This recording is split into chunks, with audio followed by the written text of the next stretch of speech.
Exercise 4.3 question number 7 तक बता दिए थे।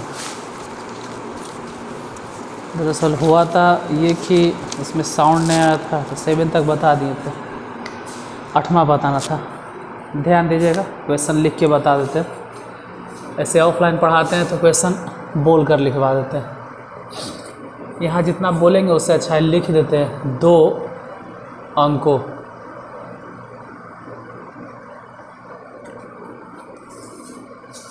की एक संख्या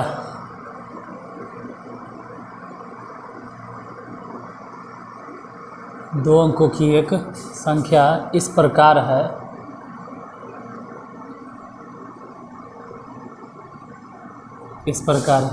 कि इसके अंकों का गुणनफल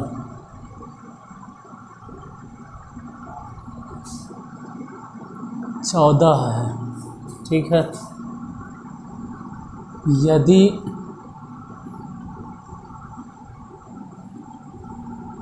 संख्या में, अब नहीं दिखेगा उतना आगे लिखेंगे, 45 जोड़ दिया जाता है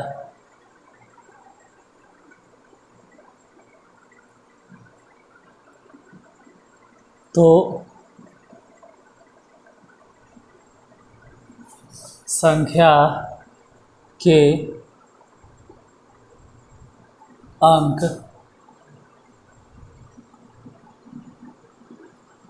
पलट जाते हैं।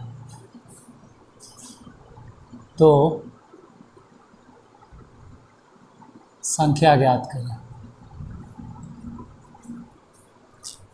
ध्यान देना थोड़ा,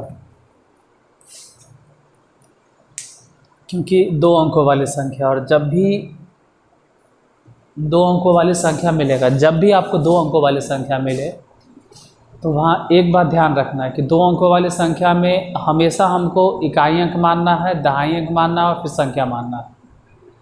हर बार जब भी 2 अंकों वाली संख्या मिलेगा, तो 2 अंकों वाली संख्या जब भी मिलेगा तो इतना तो हर बार आपको मानना पड़ेगा। माना इकाई अंक x, फिर बोलेंगे दहाई अंक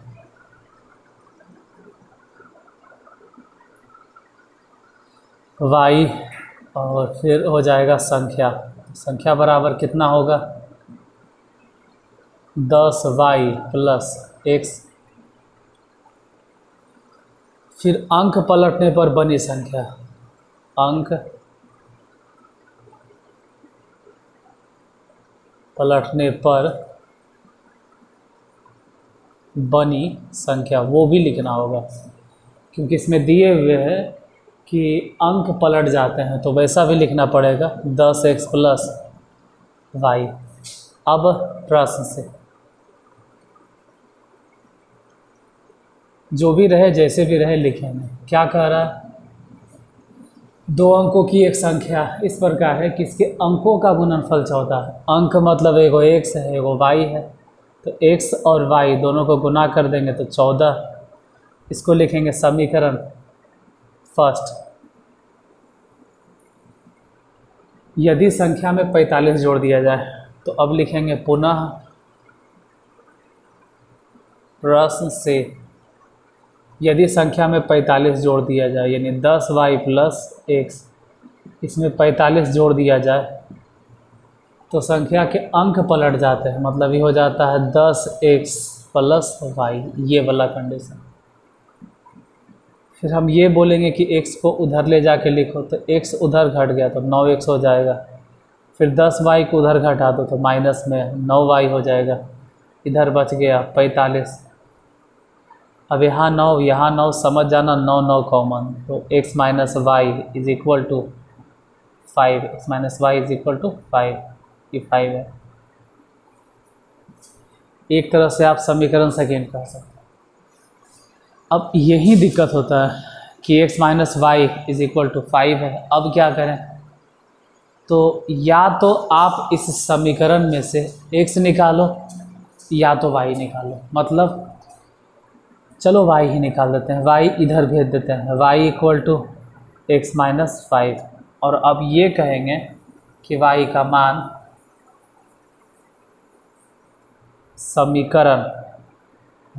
समीकरण फर्स्ट में रखने पर यहाँ तक दिखता होगा, उम्मीद करते हैं दिखता होगा। एक मिनट बस रुकिएगा, हम चेक कर लेते हैं। हाँ, लास्ट लाइन है, y का मान समीकरण 1 में, तो समीकरण 1 में रखो। फर्स्ट कितना है, देखो पहला समीकरण, यहाँ x है तो x ही रहने दो, लेकिन जहाँ y है उस y के जगह पे बैठाओ x माइनस 5 बराबर 14 दिखाई दे रहा है तो 14 लिखेंगे।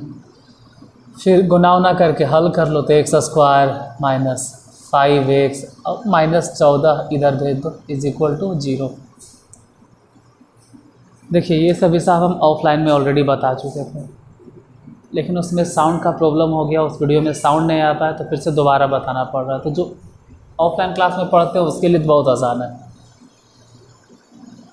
तो 2 बार देख रहा है यहाँ से वहाँ। अब द्विघात समीकरण इसको तोड़ना है तो घटा कर लाना है 5, तो बोलेंगे 2x में से 7x घटा दो, 7 दूनी 14 हो जाएगा।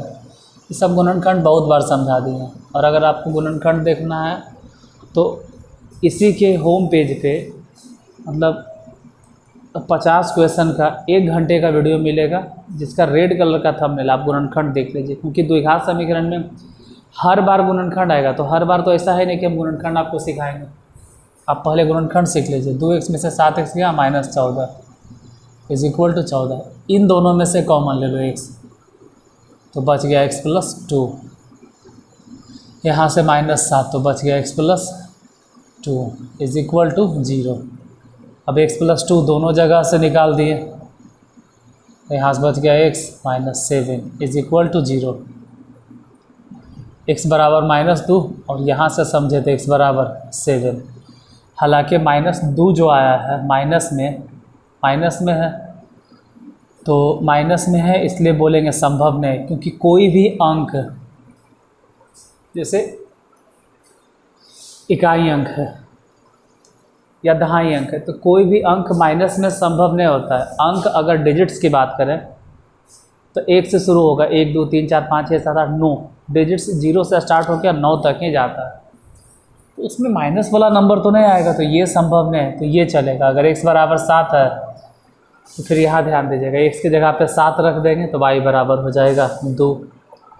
अब क्या करना है, लिख दो संख्या, अतः अभिष्ट संख्या बराबर या दी गई संख्या बराबर, तो संख्या क्या था 10y प्लस x, तो बैठा दो इसी लाइन में रख दो 10y मतलब 2 x मतलब 7, तो पूरा मिला जुला के फाइनली हो गया आंसर 27 है। देखने में अजीब लग रहा हो लेकिन है 27।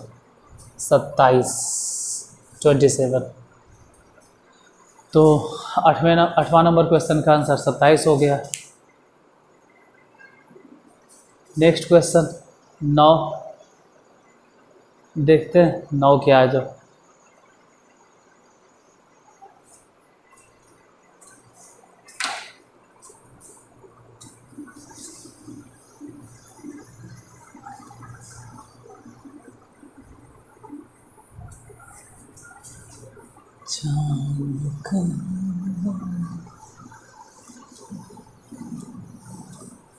कभी सावन के मौसम में अगर आए।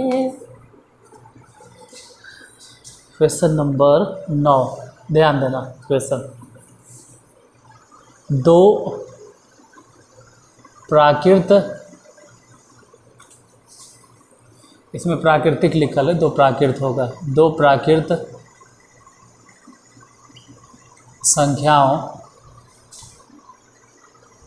के वर्गों का अंतर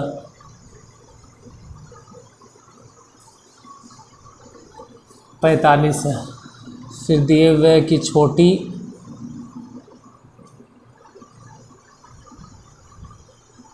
संख्या का वर्ग बड़ी संख्या की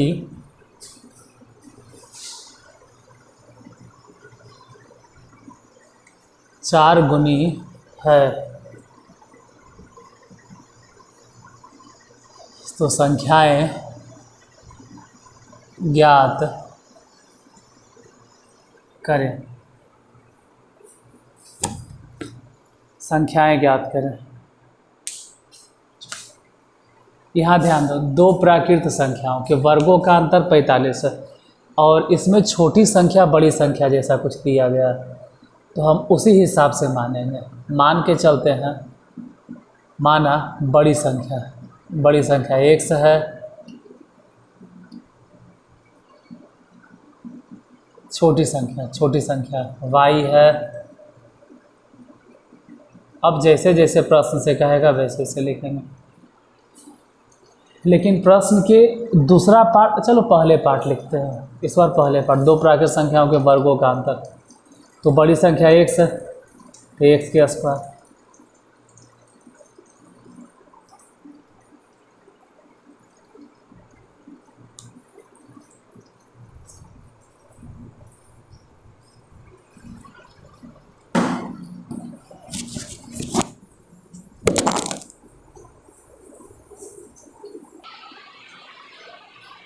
देखिए क्या,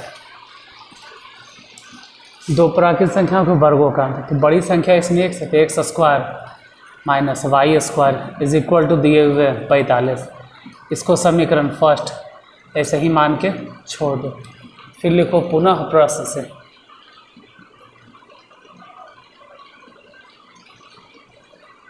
और अब देखते हैं क्या है, छोटी संख्या का वर्ग। तो छोटी संख्या का वर्ग मतलब वाई स्क्वायर हो जाएगा। छोटी संख्या का वर्ग बड़ी संख्या की 4 गुनी, तो बड़ी संख्या मतलब x, इसकी 4 गुनी है ऐसा। अब ये जो वाई स्क्वायर है ना, इसमें बोलेंगे कि वाई स्क्वायर का मान समीकरण फर्स्ट में रखने पर पहले समीकरण में रख देते हैं। जैसे यहाँ एक्स स्क्वायर है तो एक्स स्क्वायर ही सही है, और जहाँ वाई स्क्वायर है उस वाई स्क्वायर के जगह पे बैठा देंगे 4x माइनस में, फिर बाद में इसको बैठा देंगे -45 इस तरफ इज इक्वल टू 0। अब इसको तोड़ना ऐसे से तोड़े 45 को कि घटा के 4 आ जाए, वो भी माइनस में, तो 9 बचे 45, यानी कि 5x में से 9x घटेगा -45 इज इक्वल टू 0। यहाँ से x कॉमन ले लेते हैं तो बचेगा x + 5 -9, इसमें से बच गया x + 5। इससे नीचे अगर लिखेंगे तो दिक्कत हो जाएगा, शायद दिखाई नहीं देगा। चलो दिख रहा है, एक लाइन और दिख रहा है तो कॉमन ले लेते हैं। एक काम करते हैं, लास्ट यहाँ बाउंड्री बना देते हैं, यहाँ से वहाँ से दोनों जगह से x + 5 कॉमन ले लेते हैं, तो इसमें से बच गया x - 9 इज इक्वल टू 0। मतलब x बराबर यहाँ से अगर देखा जाए तो -5 हो गया, और जब इसमें से सोचेंगे कि x - 9 बराबर 0, तो x इक्वल टू डायरेक्ट लिख दे 9, दोनों चलेगा क्योंकि दो प्राकृत संख्या, नहीं गलती हो गया, दो प्राकृत संख्या नहीं चलेगा, ये वाला संभव नहीं है।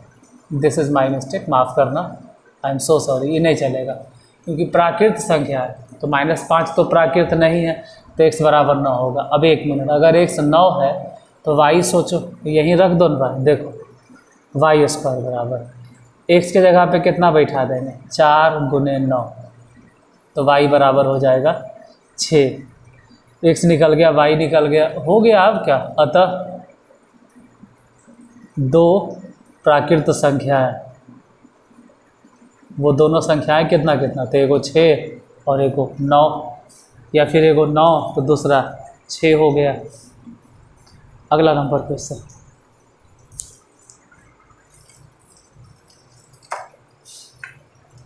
नौ के बाद 10।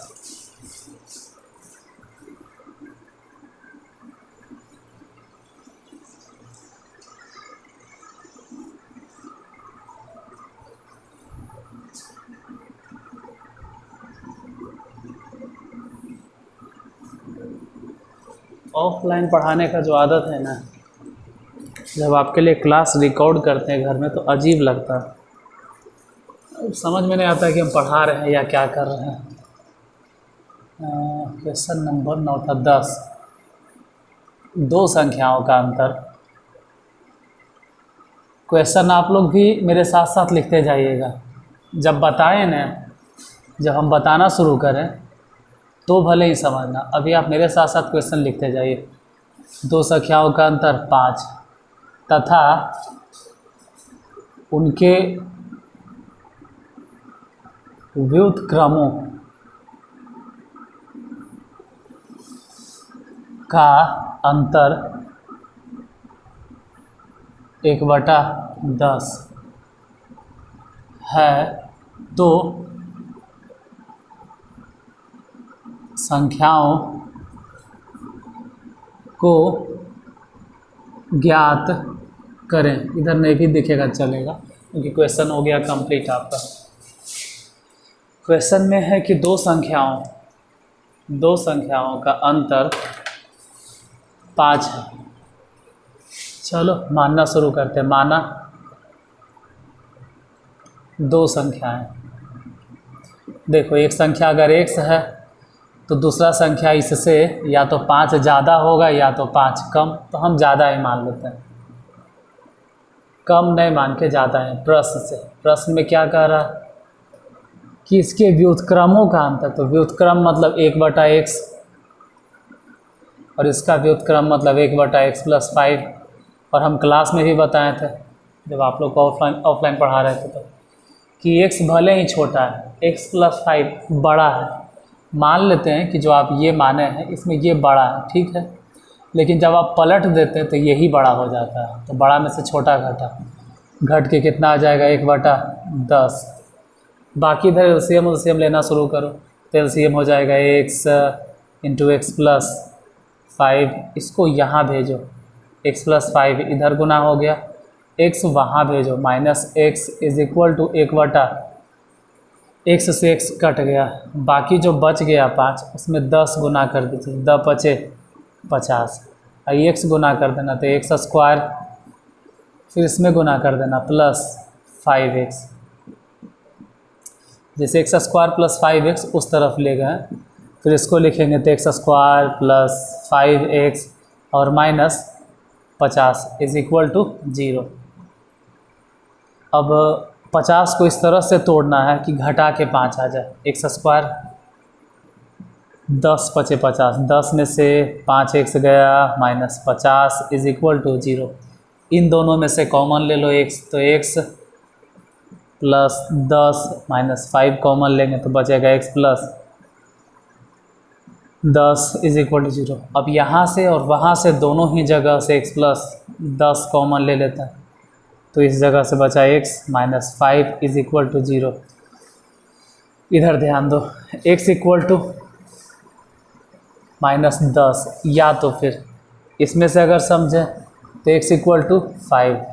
और इस बार तो दोनों हो सकता है कि दो संख्याओं का अंतर 5 है, तो अगर आप -10 मान के चलते हैं कि एगो -10 होगा, ठीक है, तो दूसरा नंबर कितना होगा भाई, से एगो -10 होगा। दो संख्याएं ध्यान से समझना, एगो -10 हो गया तो यहाँ -10 रख के देखो, दूसरा निकल जाएगा -10 + 5, मतलब 5 में से 10 गया तो -5। या तो ये भी हो सकता था कि जब हम 5 कंसीडर करते हैं तो एगो 5 होता तो दूसरा 10।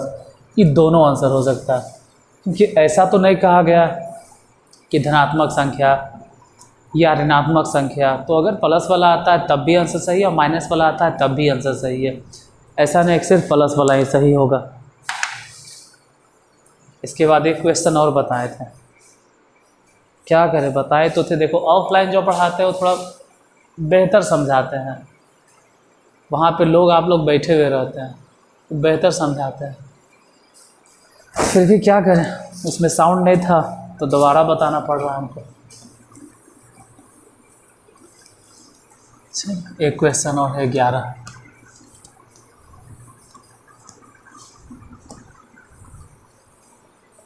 लास्ट जो छूट गया था वो कंप्लीट हो जाएगा।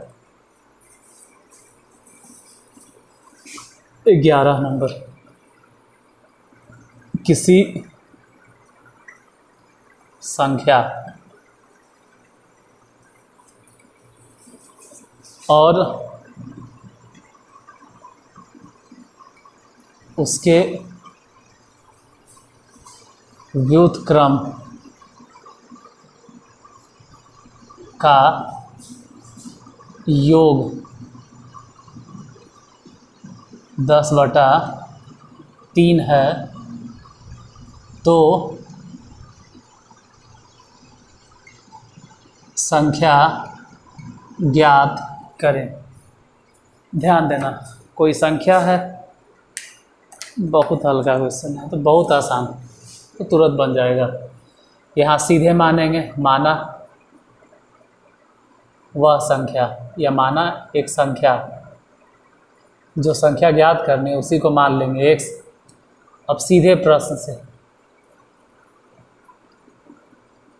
से क्या कहता है कि एक संख्या x है और इसका व्युत्क्रम अगर देखें तो 1/x होगा और इन दोनों का योगफल 10/3 उसी में दिए हुए। एक संख्या x हो गया और इसका व्युत्क्रम मतलब 1/x हो गया, जोड़कर 10/3। एलसीएम लो तो x, इसको यहाँ गुना करो तो x², 1 गुना करो 1 = 10/3। तिरछा तिरछी गुना कर लो, 3 यहाँ गुना कर दीजिए तो 3x² + 3, 10 गुना कर दो 10x, बाकी इसको ऐसे लिखो 3x², 10x इधर भेजो 10x और +3 तो है ये = 0। अब इधर ध्यान देना, 3 × 9, 9 इस तरह से तोड़ें कि जोड़ कर आ जाए 10, तो 3x² और जोड़ कर लाना है 10, तो लिखो -9x -x + 3 = 0। इन दोनों में से 3x कॉमन, तो x बच गया -3, फिर यहाँ माइनस के चिन्ह है तो माइनस, और नहीं कुछ तो 1 कॉमन लेंगे तो बचेगा x और -3 = 0। अब इसमें से भी दोनों ही जगह से x -3 कॉमन, तो यहाँ से बच गया 3x - 1 = 0। ध्यान दीजिए, x - 3 = 0, या ये भी तो हो सकता था, इसको कंसिडर कर लेते, 3x - 1 = 0, तो x = डायरेक्ट 3 हो जाता, या तो x = 1 फिर बाद में बटा 2। तो आंसर ये भी हो सकता है, ये भी, मतलब वह संख्या सिर्फ 3 भी हो सकती है या तो फिर 1/3 भी हो सकता है, दोनों में से कुछ भी हो सकता है। हम दोनों आंसर लिख देंगे। तो 11 तक बचा हुआ था, पूरा कंप्लीट हो गया। इसके बाद 12 से भी आपको वीडियो मिल ही जाएगा, 12, 13, 14 जो भी है, पूरा रेगुलर वे में। तो मिलते हैं फिर अगले वीडियो में, तब तक के लिए जय हिंद।